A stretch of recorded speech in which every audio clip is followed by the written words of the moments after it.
শুনছো প্রিয়, সারা বাংলাদেশের মানুষ সিলেটের চা বাগানকে যেমন ভালোবাসে ঠিক সেইভাবে তোমাকে ভালোবাসি।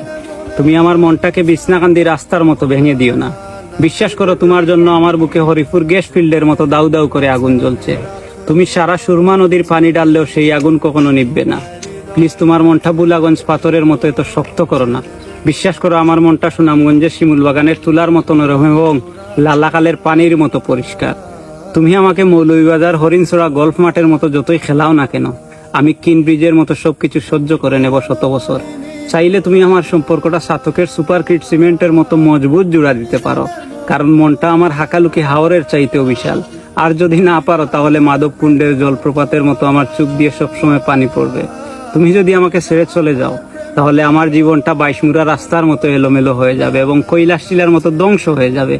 এক কথায় আমার জীবনটা আলী আমজাদের গড়ির মতো 12টা বেজে যাবে।